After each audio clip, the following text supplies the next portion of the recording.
အားလုံးပဲမင်္ဂလာပါကျွန်တော် Wingo Apple Reseller အကောင့်လေးကနေကြိုဆိုပါရစေဗျဒီနေ့မှာတော့ကျွန်တော် iPhone 11 Pro နဲ့ 11 Pro Max ဘယ်ဟာဝယ်ရမလဲစဉ်းစားနေတဲ့ customer တွေမှန်တယ်ဆိုရင်ဒီဗီဒီယိုလေးကိုစောင့်ကြည့်ပေးပါဒီကောင်လေးတွေရဲ့ကျွန်တော်တို့အချက်လက်လေးတွေကိုကျွန်တော်တို့အကုန်လုံးမိုးဝင်အောင်မှာအရေးကြီးဆုံးချက်လက်လေးတွေပြပြပေးဘယ်ဟာဝယ်သင့်လဲဆိုတာလည်းကျွန်တော်တို့ customer တွေရွေးချယ်လို့ရပါမယ်။ Okay ဒါဆိုရင်ကျွန်တော်ဗီဒီယိုလေးကိုစလိုက်အောင် iPhone 11 Pro နဲ့11 Pro เนาะအဓိက11 Pro နဲ့11 Pro မှာနှစ်ခုလုံးကိုကျွန်တော်ရှင်းပြပေးမယ်ဒီကောင်နှစ်ခုလုံးမှာပထမဆုံးရေလုံးစပြောရမှာ screen size ဖြစ်ပါတယ်เนาะ screen size နဲ့ကြည့်မယ်ဆိုလို့ရှိရင်11 Pro Max လေးကကျွန်တော် 5.8 inch ပဲရှိမယ်11 Pro Max ကတော့11 Pro လေးက 5.8 inch 11 Pro Max ကတော့ကျွန်တော်တို့ 6.5 inch ရှိတယ် screen size အနေနဲ့ကြည့်မယ်ဆိုလို့ရှိရင်11 Pro Max ကပိုကြီးရတွေ့ရမယ်ဒုတိယတစ်ချက်က battery နဲ့ကြည့်မယ်ဆိုရင်11 Pro လေးကကျွန်တော်တို့3046 mAh ပဲပါတယ်11 Pro Max လေးကတော့ကျွန်တော်တို့3969 mAh ပါတယ် battery နဲ့ကြည့်မယ် screen size နဲ့ကြည့်မယ်ဆိုလို့ရှိရင်တော့ကျွန်တော်အဓိကကို11 Pro Max ကိုရွေးပါ screen size ကြီးမှကြိုက်ပါတယ် battery လည်းလုံးဝ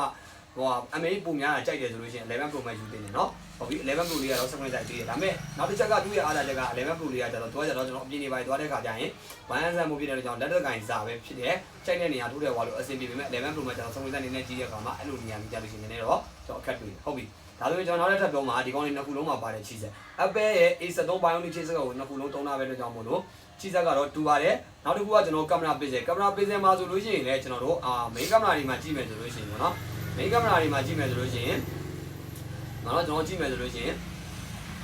12 megapixel เนาะ12 megapixel ကိုမှကျွန်တော်တို့ wide ရဲ့ ultra wide ရဲ့အကုန်တူတူပဲကျွန်တော်တို့နှစ်ခုလုံးကလောက်တော့ကစားအကုန်တူတူပါပဲဗျ screen ကျွန်တော်တို့ resolution နဲ့ကျွန်တော်တို့တူပါတယ်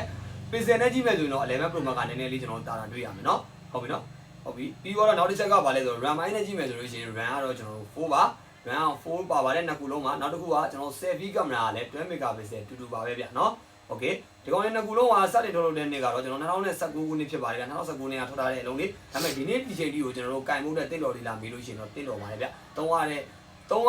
ပေးရတဲ့ပတ်စံနဲ့ဗျသုံးရတဲ့ဟာတွေကကျွန်တော်တို့လုံးဝတန့်ပါတယ်เนาะအဓိကတော့ကျွန်တော်တို့ gain နေသားမယ်ဆိုတဲ့ customer ကြီးဆိုလို့ရှိရင်တော့ကျွန်တော်11 Pro Max လေးကိုပို့ပြီးတော့ comment ပေးပါတယ်11 Pro လေးတွေကတော့ကျွန်တော်တို့အဓိက social ပိုင်းသုံးမယ်ဆိုလို့ရှိရင်တော့11 Pro လေးကတော့ပို့ပြီးတော့ကောင်းပါတယ်ဘာလို့လဲဆိုတော့ပေါ့ဖြစ်တဲ့ကြောင့်မလို့ကျွန်တော်သုံးရတာတနေ့ပုံကြတော့လေ11 Pro Max ကြီးကြတော့လေကျွန်တော်စမွေလိုက်ကြီးတော့မကင်နိုင်အောင်เนาะဒါကြောင့်မလို့ဒီနှစ်ခုမှာဒီချက်လက်လေးတွေရှိတယ်เนาะဒါကြောင့်မလို့ဒီတက်ပြီးတော့သိချင်တဲ့ချက်လက်လေးရှိရဆိုရင်ကျွန်တော်ရဲ့ comment ကနေပြီးတော့မေးပါကျွန်တော်ပြောပြပါမယ်ဗီဒီယို RP လေးပြန်ပြီးတော့လည်းကျွန်တော်ပြပြပေးပါမယ်နောက်ဗီဒီယိုတွေမှာလည်းကျွန်တော်တို့ဘယ်ဟာလေးတွေကို comment လုပ်ပြီးတော့ကျွန်တော်ပြပြပေးမယ်ဘယ်အချက်လက်လေးတွေဘယ်ဖုန်းလေးတွေမှာဘယ်လိုမျိုး